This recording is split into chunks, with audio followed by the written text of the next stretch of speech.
Right now, the Badgers are back at Camp Randall for their first game as an official AP Top 10 ranked team. We're tracking your game day forecast. And don't throw away your shot to see one of the most popular musicals to ever hit the Madison stage. We are live with tips and tricks to secure seats for your family. From the Channel3000.com Alert Center, this is News 3 Now This Morning. Good morning, and thanks for starting your day with us here on News 3 Now. It's Saturday, September 28th. I'm Keely Arthur, joined with meteorologist Dana Fulton. Thank you for waking up, Dana. Of course. So nice to see you. We don't get to work together very often. This is a lot of fun. We're going to have a good morning, coffee-fueled, but still a good morning. We did have a little bit of rain come through last night and, of course, in the evening. The good news right now, that Doppler track showing our showers well off to the east. We're going to stay dry today. Of course, very, very good news for the Badgers game, though we will have a little bit of cloud coverage moving on in. Compared to this time yesterday, temperature-wise, we're just a little cooler outside in the same spot for Janesville, but about an 11-degree drop in Boscobel. That puts us at 55 in Boscobel, 58 in Madison, but about 61 towards Janesville. Temperatures are very close to our dew points right now, so we do have some patchy fog. Nothing too dense, visibility not reduced too much, but of course the lower lying areas or those back roads, you may be dealing with some patchy fog early on this morning. As far as the roadways are concerned, no major accidents to report this early. That's good news. Here's the Beltline right at Park Street. For once, the eastbound side doesn't look too bad. The westbound side pretty okay as well. We'll keep a close eye on the Beltline and downtown actually as we go through the next several hours. More folks waking up and getting ready for the game, but right now all does look okay for us. So traffic-wise, we're good, and weather-wise, we should be just fine for the game. I suspect traffic is going to get crazy in a few hours. We'll just give it a little more time, get everyone else a chance to wake on up, and then it's really going to pick up. Yeah, I was driving downtown yesterday, and it was already busy. Already, like, people are getting stoked for the game. Yes, go Badgers. All right, well, thank you, Dana. Well, this just into the Channel 3000 Alert Center. Madison police are looking for a dark-colored Lincoln SUV in connection with a shooting near Highway 51 and 151 overnight. Officers say they were sent to a report of a vehicle being shot at on East Washington Avenue shortly after midnight. When they arrived, they found a 19-year-old man who said his car had been shot at while he was driving on East Wash near Highway 51. Police call it, quote, fortunate that none of the 4 people inside the 19-year-old's car were injured. The suspect's vehicle was last seen driving southbound from East Washington. Officers say the victim says he has no idea why his car was targeted. Some Prairie police have launched an active shooter investigation after receiving a call that someone at Sun Prairie High School had a gun. The call came in just before 4 o'clock Friday when school was already out for the day, and officers say no gun was found. But police say the report came from a girl saying she saw 2 other girls talking in the bathroom about shooting up the school, and one of them was holding a handgun. Police officers immediately enacted their active threat protocol and evacuated the school. Staff and students, mainly athletes and those in after-school clubs, were sent to the school district office, city hall, and a local middle school. During their search and as students were being evacuated, we had officers up there. We did not find anybody matching the description that was given by the caller. We did an initial search of the school, and we did not substantiate an active threat. We did not find a weapon. This is still an active investigation until police can figure out whether the information given in the call was credible or not. Officers say this could be legitimate. It could be a hoax. They aren't ruling anything out right now. And the district says this was a good example of the evacuations they prepare for. We're learning more about the likely lawsuit against the city of Madison and Madison police in regards to a controversial arrest this summer.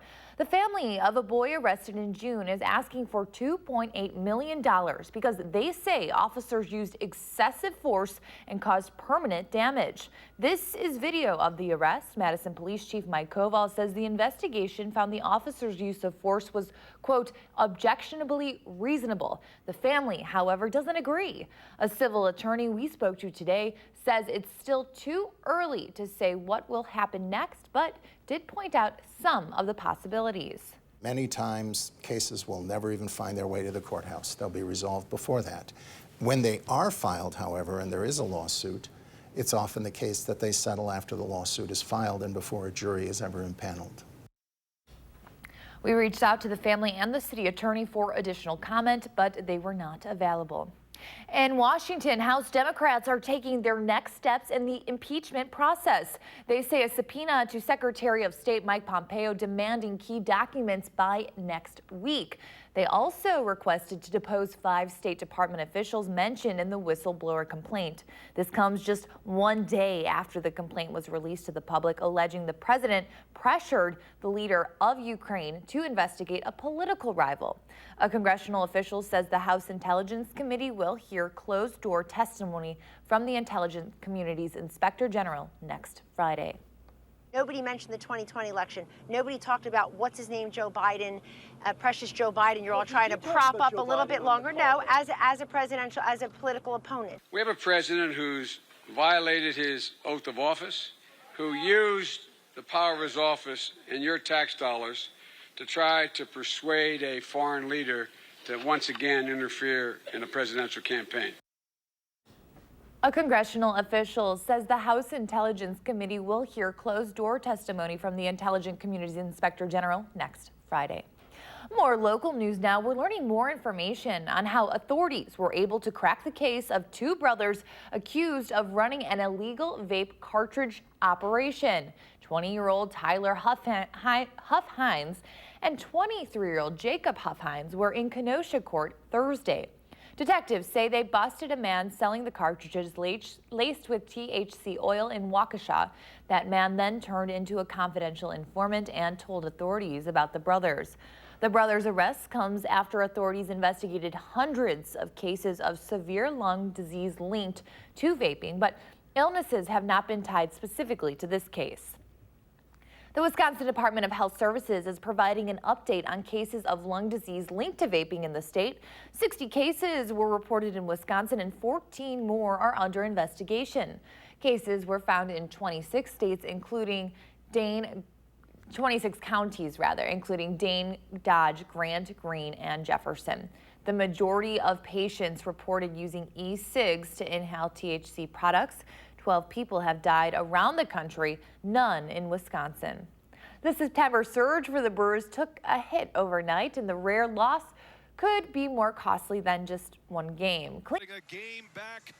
Exited early with a left calf strain, and the team fell 11-7 to the Rockies. That means the playoff-bound Brew Crew remains a game behind St. Louis, which lost to the Cubs overnight for the division lead. And they're 2 games behind Washington for the top NL wildcard spot with 2 games to play. But the real concern moving forward is Braun, whose availability is in doubt for the next 2 games, if not longer. First pitch tonight between the Brewers and the Rockies is at 7:10. Well, it's game day, Badger fans. Even after a minor cramping issue against Michigan, nothing is slowing down Wisconsin's running back Jonathan Taylor or the Badgers.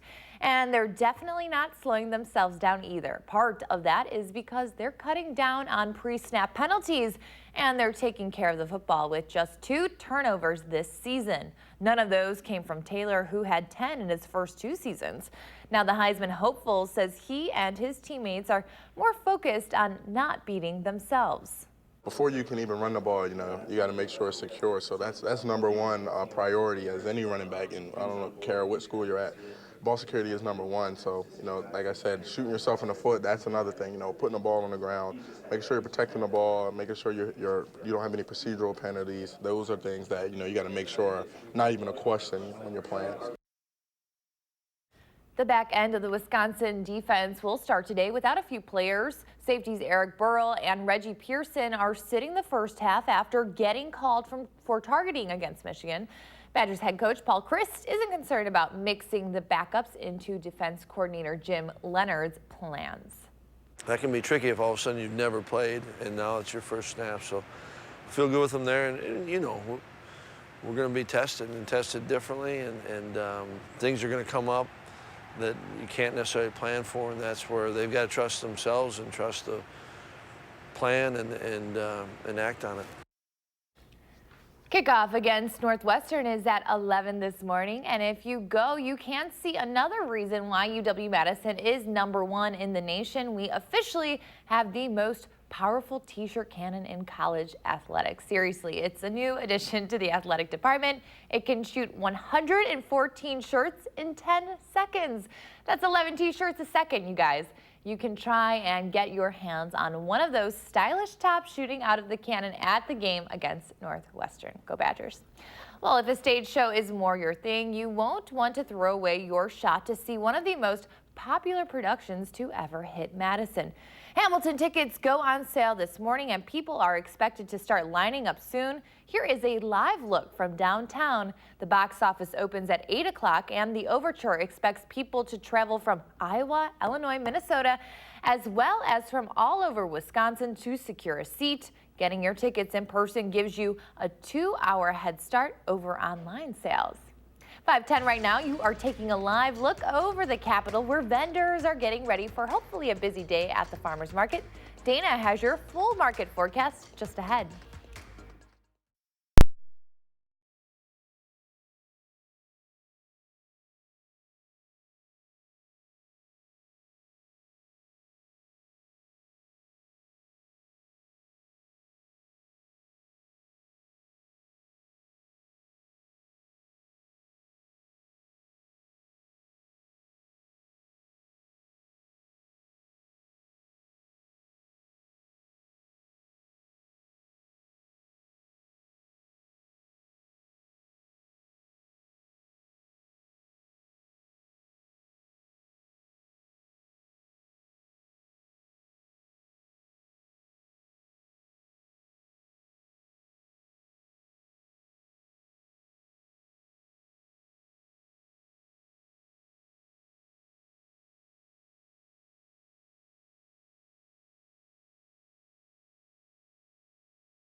We're waking up to a really pleasant fall morning right now, partly cloudy with a little bit of a breeze, but thankfully it's not too chilly this early in the day just yet. Temperature-wise, we're at about 58 in Madison. Again, that breeze from the north at about 13 miles per hour, so enough that you'll notice it, but it won't be too windy later on for the game. Dew points in the mid-50s also, which just means some patchy fog certainly possible early this morning. Doppler track is nice and quiet. We did have some showers come through last night, just some light showers, especially in the southeast corner, but no rain expected for your Saturday, even with the cloud coverage that will be building in later on. we're going to hold off until Sunday before the showers really slide on through. That cold front bringing some stronger thunderstorms into northern Illinois and Indiana right now, starting to move those storms over towards the New England area, so pushing them further away. High pressure is going to keep us pretty dry today, just a few clouds still lingering. This low, though, off in the plains is going to lift towards us. That's going to be the driving force for our showers heading into Sunday and the start of next week. So enjoy the dry weather today. Even with a few clouds, it should be pretty pleasant outside. It's not until after midnight tonight that we start to see our shower chances develop early for Sunday morning. Sunday, we're going to have the chance for some showers and isolated thunderstorms. A lot of the heavier rain is going to stay into Illinois, but not ruling out the chance, of course, later in the afternoon and evening to pick up a little more rainfall. By Monday, we have a slight chance for showers and thunderstorms. Most of the rain is actually going to stay to the north on Monday, but then another line comes through heading into Tuesday and Wednesday. You can see that line developing on Monday night heading into the next few days. Throughout the rest of the day, temperature-wise, we really won't move around too much. Again, right now we're in the upper 50s. Afternoon highs will be in the mid to upper 60s with a little bit of a breeze from the northeast. After midnight is when the shower chances really pick on up. Heading into Sunday afternoon, the rain will start to back off just a little bit. Most of the rainfall will be a Sunday morning event, but then those showers stay with us heading into Monday. As far as rain chances for Monday, Tuesday, and Wednesday, we're going to see a lot of accumulation, especially along the state line. So we do have alert days in the forecast to start off the work week. The concern, of course, for isolated flooding and some heavier rainfall at times could add up to 1 inch to 2 inches. Temperatures steadily get on up into the mid 60s this afternoon, but that's really where they stall and stop. By Sunday, we're closer to 70 degrees, so a little more seasonable outside, and the low 80s for Monday, much warmer, and then we back off for the next few days with shower chances increasing on Tuesday and Wednesday. So today, of course, the lack of rain really great for any Saturday plans. A little cloudy outside, but overall, it really should be a pretty pleasant fall-like day outside. It looks like a nice Wisconsin fall football Saturday. Yeah. Without the rain out there, it should be okay. Great. Thank you, Dana. It's for the first taste of Taliesin. That's happening this weekend. The goal is to give you another reason to visit Frank Lloyd Wright's iconic home. It's a new spin on the location's farm-to-table meals. The event draws on Wright's vision of community with a locally produced meal celebrating the fall seasons with ingredients exclusively from the Driftless region. The event takes place tomorrow. We have everything you need to know up on our website and mobile app. Around the state, Oktoberfest is in full swing, and if you haven't had a chance to participate in traditions like polka dancing and beer drinking, you still have time this weekend. You can take a little road trip over to La Crosse or Appleton for their Oktoberfest celebrations. La Crosse's runs through tomorrow and is one of the largest Oktoberfests outside of Germany. In Appleton, you can enjoy more than 100 food and craft booths. The festival ends tonight. If you can't make it out this weekend, Cedarburg is hosting their Oktoberfest next weekend. 5:17 your time. One of the country's most beloved actors will receive one of Hollywood's greatest honors. The trailer for the new Breaking Bad movie is out, and there are several new shows and movies to check out this weekend. Will shares his picks in 3 things to watch. Trending news is just ahead on News 3 Now this morning, Saturday.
Welcome back. Let's take a look at what is trending this morning. Breaking Bad is back. We are getting our first look at El Camino, a Breaking Bad movie. The story picks up where the popular series left off in 2013. Walter White's apprentice Jesse Pinkman is on the run and has to come to terms with his past. Aaron Paul returns as Pinkman. El Camino hits theaters and Netflix in 2 weeks on October 11th. Very exciting. Since you probably won't be streaming that with your kiddos, here's one for them. Disney has released a new trailer for Frozen 2, revealing a bit more of the plot. Queen Elsa and her sister Anna will journey into an enchanted forest to protect their kingdom. Idina Menzel and Kristen Bell return to play the much-beloved sisters. Frozen 2 hits theaters November 22nd. And here's something everyone can get on board with. Tom Hanks will take home the Cecil B. DeMille Award at next year's Golden Globe Awards. The Hollywood Foreign Press Association gives the award to individuals who make incredible impacts on the world of entertainment. He joins the ranks of Jeff Bridges, Oprah Winfrey, Meryl Streep, Morgan Freeman, and Lucille Ball. You can watch the Golden Globes on January 5th. But there's no need to wait. Plenty of good shows and films are in theaters and on streaming services this weekend. Here's Will Loper's 3 things to watch.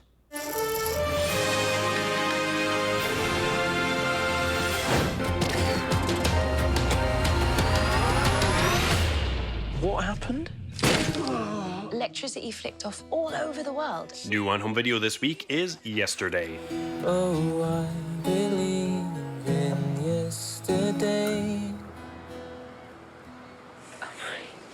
When did you write that? I didn't write it. Paul McCartney wrote it. The Beatles. Who? After a man hits his head, he wakes up to discover he is the only one who remembers the Beatles. John, Paul, George and Ringo, the Beatles. Do you genuinely not know who the Beatles are? Genuinely. Then I'm in a really complicated situation. The rest of the movie finds him stealing their music and passing it off as his own. It's going to be the greatest album of all time. I've got 2 men who claim that the songs are theirs. Yesterday is available to rent or buy everywhere now.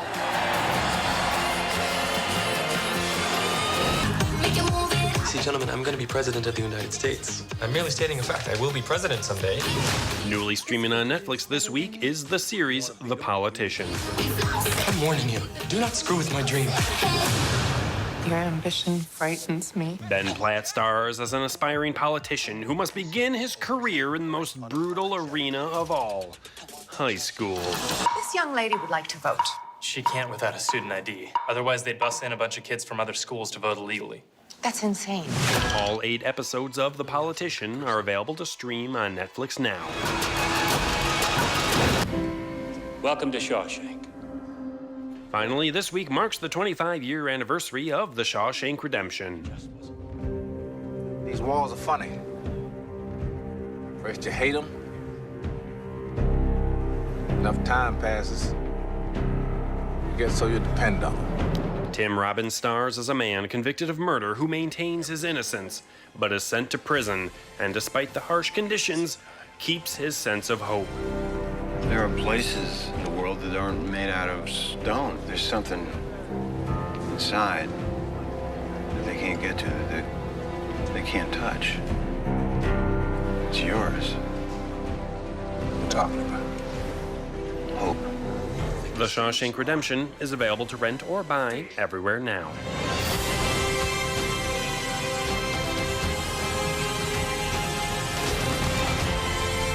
Happy watching. Those are the 3 things you need to watch. And this is Will Loper for News 3 Now this morning. Lots of great picks right there. Well, there is much more ahead on News 3 Now. Next, we're running through the morning's top stories, including the latest on the Brawnless Brewers after a tough loss overnight. Plus, a hug 178 days in the making. As family separations at the border continue, we share one heartwarming story of a father and son reunited after nearly 6 months apart. We'll be right back.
Right now, it's tailgating season here in Wisconsin, but you don't have to blow your diet while cheering on the Badgers. We have a nutritionist in studio sharing some simple, tasty swaps you can make or buy.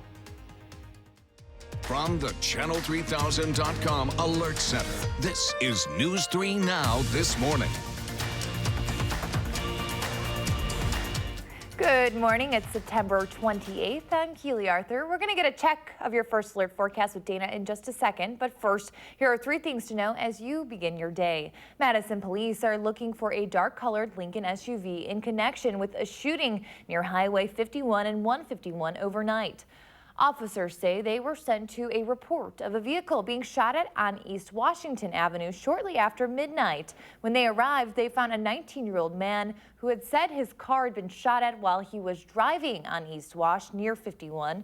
Police call it, quote, fortunate that none of the 4 people inside the 19-year-old's car were injured. The suspect's vehicle was last seen driving southbound from East Wash. Officers say the victim says he has no idea why his car was targeted.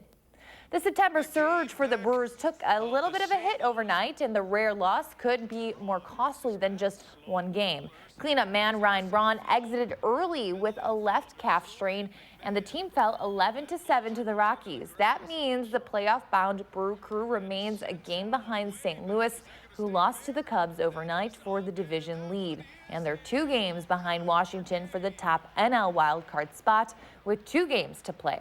The real concern, though, is moving forward with Braun, whose availability is in doubt for the next 2 games, if not longer. First pitch tonight between the Brewers and Rockies is at 7:10. And you won't want to throw away your shot to see one of the most popular productions to ever hit Madison. Hamilton tickets go on sale this morning, and people are expected to start lining up soon. Here is a live look this morning. The box office opens at 8 o'clock, and the Overture expects people to travel from Iowa, Illinois, Minnesota, as well as all across Wisconsin to secure a seat. Getting your tickets in person gives you a 2-hour head start over online sales.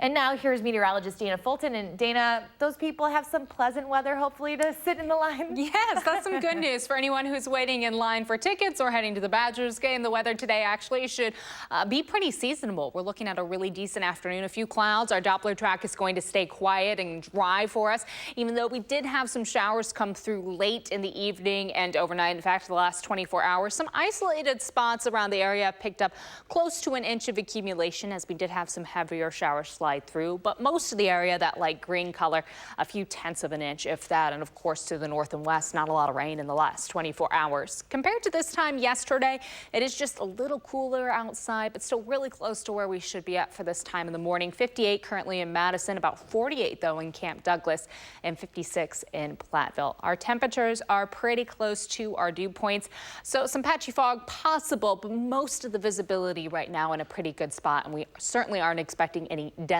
fog this morning. Temps will stay in the 50s for the next several hours, and then around game time will be close to 60 degrees. It'll be a little cool outside.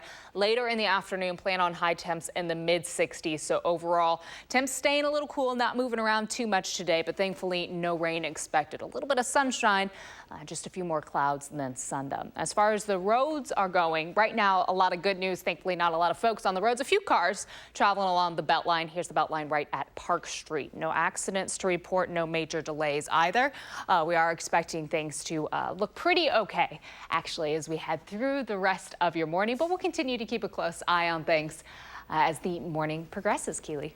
All right, Dana, thank you so much for all that information. And again, it looks like it should be a pretty great day weather-wise, and traffic moving along just fine right now.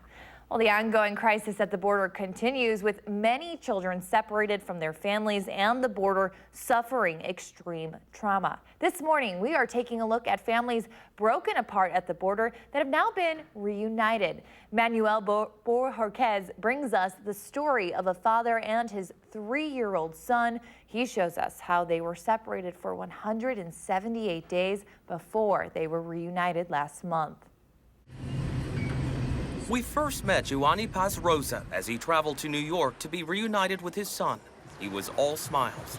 I know I'll be so happy to be with him again, he said. But after 178 days apart, This was 3-year-old Michael's reaction. Tears flowed down Michael's face as he reached back, his arms extended for his caseworker, seemingly afraid of the father he hadn't seen in nearly 6 months. The cold, hard reality of family separation. I was so happy to see him, Giovanni said, but it broke my soul when he started to cry and to say that he didn't want his dad. But I got him with me now. Their story began in February. Paz Rosas says he was shot 5 times in Honduras for refusing to join a gang. He feared Michael was next, so they fled. You can see them here at the Rio Grande on a crowded raft 8 days later to seek asylum in the U.S. The boy's mother stayed behind. But at the McAllen Border Patrol Processing Center, officers accused him of not being the father because his last name was not on Michael's birth certificate. He says CBP told him he'd get his son back if he said he wasn't the father. Confused, he agreed. And Officer Rogiani admitted that he was only using the child to get released from immigration custody. Giovanni denies saying that. We were separated when he was asleep, he said. They told me I was going back to where he was, but that never happened, and they told me I wasn't going to see him again. It wasn't until July when the DNA test he'd asked for proved beyond a doubt that Giovanni was Michael's father. ¿Y cómo estás aquí? ¿Todo bien?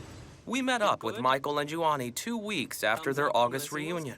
To this day, Michael is nervous around most people. He doesn't like to leave the house, you think, because he feels like someone's going to take him away. What's possibly most heartbreaking for me is that this type of situation could have been prevented. Dr. Lonry Falusi works with children who have endured separation. She says the physical and emotional toll on the children can last a lifetime and can lead to depression, anxiety, and PTSD. Some would argue on the other side that it's the fault of the parents for bringing them into the country this way. Put yourself in the shoes of those parents who have come to me and said, we are here because family members were killed by gangs. Paz Rosa says Michael is getting better with each passing day as they await their future. Together at last, their smiles as wide as ever. When you see that smile, what do you think? I'm very happy, he said. It feels great. The two are now waiting for their asylum cases to be processed, but theirs is just one of thousands of cases that are still ongoing. Well, it is tailgate time, from burgers to brats to, of course, lots of beer. It can be hard to keep your diet on track this time of year while cheering on the Badgers and the Packers. Our Christina Laurie talked to a nutritionist, Emmy Baldwin, to find some foods that won't blow your diet. With both the Badgers and the Packers taking to the field this time of year, Keely, you've probably been to your share of tailgates. I know I have too. So has Emmy Bawden. She's a registered dietitian and a reliable source of really good nutrition information. So we can still go to the tailgates. Yes. We can eat, and it can be good and good for us. Absolutely. I think whether you're going to a tailgate or you're having a party at home, there are so many good foods that are out there for football Sunday or football Saturday. They're not all, you know, the most heart healthy or most nutritionally dense, but there's some ways to, you know, jazz up some old favorites or mix some new things in with old ones to just get a little bit more nutrition on your Saturday and Sundays. Because a lot of the food out here, it looks like things that you typically see at tailgates. Can we go through what we have? Yeah, definitely. So we have a snack board here on the left, and this is one of my favorite things, especially if you're having a party at home or just want to bring something to a tailgate. We have a lot of colorful vegetables here. We have some fruit, some whole grain crackers. So these are, you know, types of carbohydrates that we call complex carbohydrates. So they're ones that aren't going to raise your blood sugar up so much and cause that big energy crash afterwards. And are those the ones that keep you fuller for longer? Yep, absolutely. So they're higher in fiber, they're higher in protein. So keep you fuller longer, give you that energy to, you know, have a fun tailgate. Okay. We have some lean proteins here too. So again, lower in saturated fat, some heart healthy fats with the salmon, and also with the hummus here too. Yum. Yeah. Okay. And drink-wise? Yes. So I know, you know, drinking is usually part of a tailgate.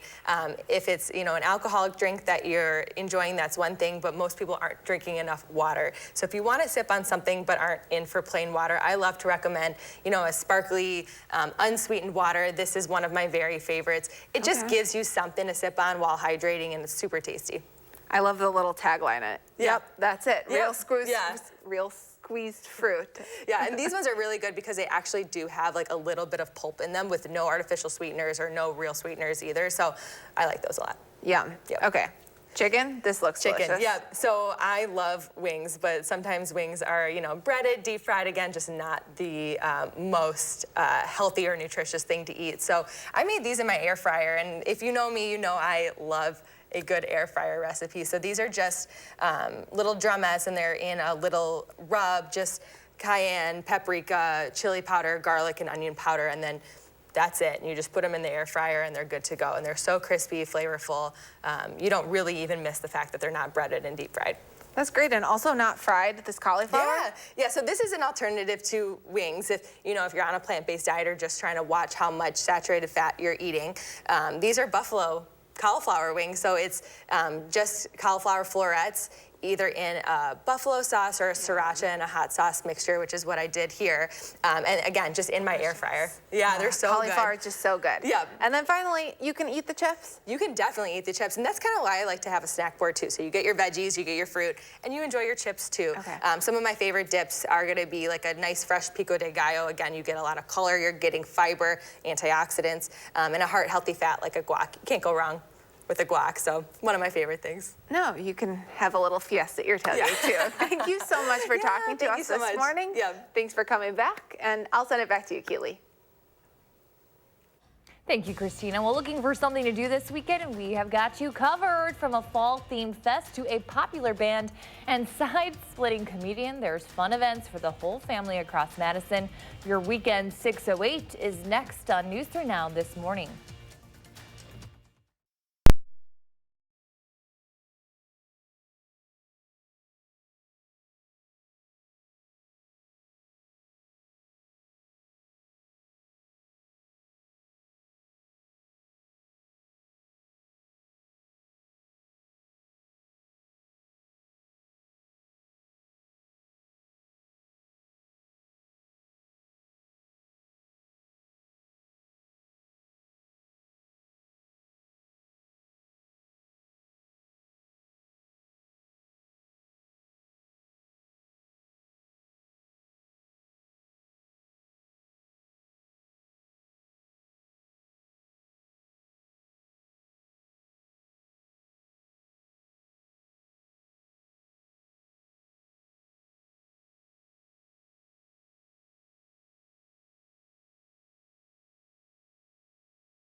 It's the weekend in the 608, and here's a look at what's going on in your area. The Fall Harvest Festival is happening all day long at the Madison Children's Museum. It's a fun event for the whole family, including seasonal activities from decorating gourds to cooking seasonal foods. The Suzuki Strings of Madison will also perform at 1 p.m. over at the museum. And there's even more music in the Madison area this weekend. Toto, the progressive rock band whose 1980s hit, including Rosanna and Africa, started its 40th anniversary tour last year. This weekend, the band is finally making its way over to the Orpheum Theater. That's tomorrow night. The band has sold more than 40 million copies of its 14 albums. So if you're up for a sing-along, go see Toto on Sunday. If you'd rather laugh, check out comedian Ismo Lilkola at the Barrymore Theater tonight in his homeland of Finland. He wrote and starred in his own sitcom. Since making his way to America in 2014, his English as a second language comedy and foreigner abroad shtick has charmed audiences, even earning him the title of funniest person in the world at the Laugh Factory in Hollywood. And maybe he is. Find out by seeing him tomorrow night. And if you're looking to get a workout in this weekend, you can help a good cause while you're at it. The 4th annual Paint the Town Yellow 5K today is at the NAMI Rock County in Janesville. Organizers say they don't want anyone to be alone in their fight against suicide. Registration is at 8:30 and the run walk kicks off an hour later. It costs $30 for adults and $10 for children ages 6 to 12. The emotional closing ceremony is scheduled to start around 11. And as always, remember you can get this month's Madison magazine for all of the best the Madison area has to offer. 546, you are taking a live look over the Capitol. Dana has your full forecast next on News 3 Now this morning, Saturday.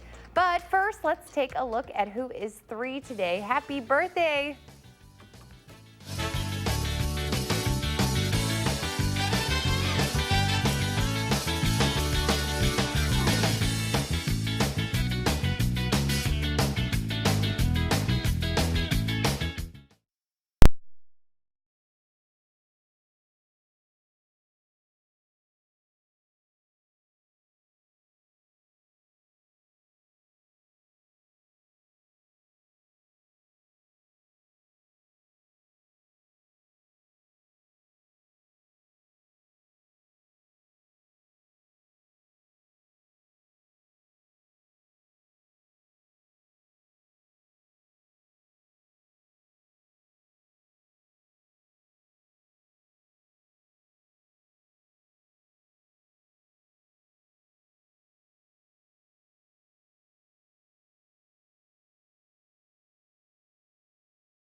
Sunrise is still just over an hour away. Temperature-wise, we're going to stay in the mid to low 50s for the next hour or so. And then once we get a little bit of sunshine, we'll start to warm on up. Right now, mostly cloudy sky though, with that breeze from the north-northeast, about 10 miles per hour, enough that you'll certainly notice it. But our Doppler track is nice and quiet, which means we don't have to factor any rain with the cloud coverage. Those clouds will break up a little bit later on today, and that'll give us some sunshine, though.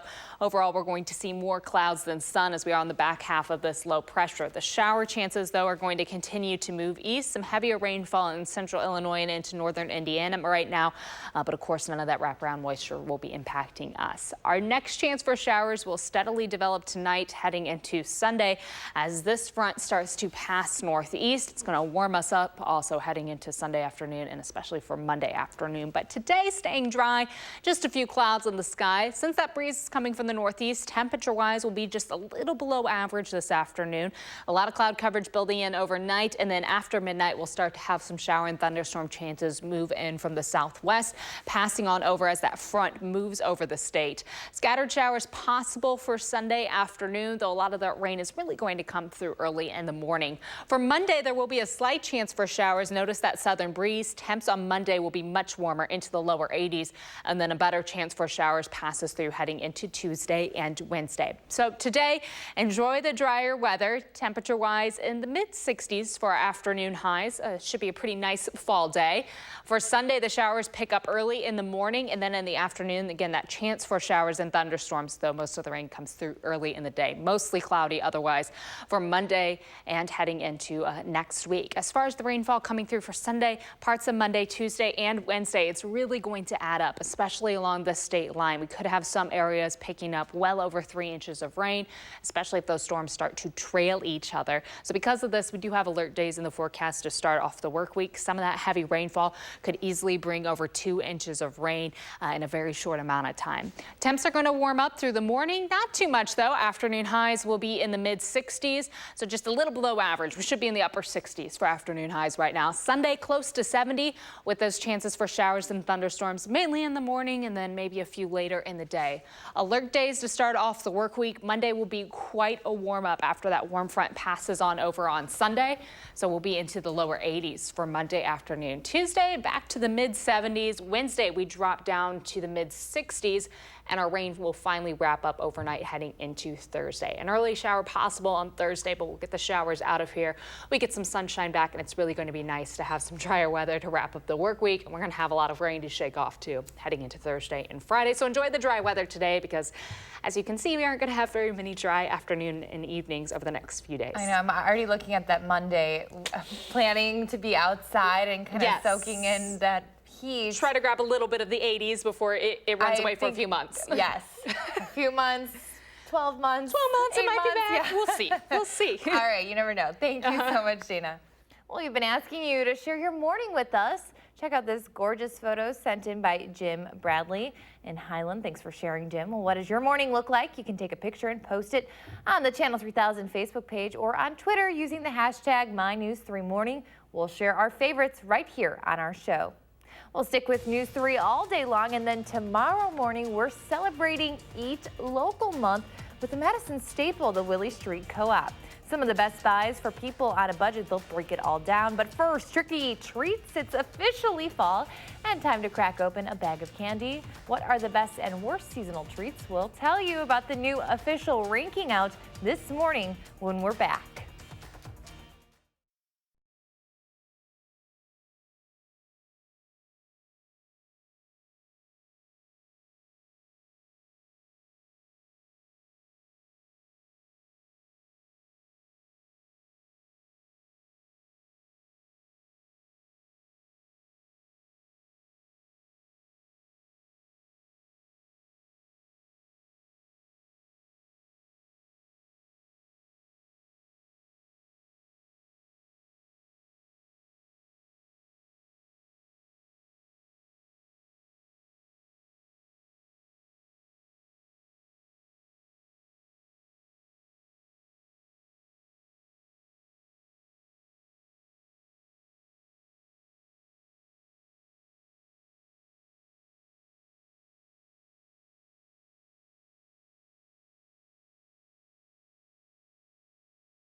Finally this morning, it's officially fall and we are going all in. We were just talking about this in the break. A new ranking is out looking at the best and worst Halloween candy. Candystores.com surveyed more than 30,000 people and took the results from 12 other lists to create what they're calling the definitive ranking of the best and worst candies that might be sneaking out from your kids' candy bags. The worst candy, candy corn, which I disagree with. I actually really like candy corn. That's followed by Circus Peanuts, Peanut Butter Kisses, and Wax Coke bottles. And for the best candy, you can get the website ranked Reese's Peanut Butter Cups. Obviously, Dana, you have better taste than me. That's your favorite. Yes, that is my favorite. I actually just bought some pumpkins yesterday, some Reese's pumpkins, because they have even more peanut butter in them. Tis the season. Oh, yes, more peanut butter per volume. That's what we want. That's what I'm here for. The weather today, we want that as well. Looking pretty good. Yes, things are looking fantastic. Of course, fall plans, lots of people apple picking, pumpkin picking, and Badgers fans got a really big game today. We aren't looking at any showers coming through for your Saturday. Overall, a variably cloudy sky, so a little more cloud than sunshine. Temps will be seasonable in the mid-60s with a little bit of a breeze. Shower chances develop at night. It will stay with us into Sunday with some isolated flooding concerns heading into the start of next week. That's why we do have alert days in the forecast for Monday, Tuesday, and Wednesday. All right. Well, thank you for breaking all of that down for us, Dana. We appreciate it. Dana and I will be back at 8.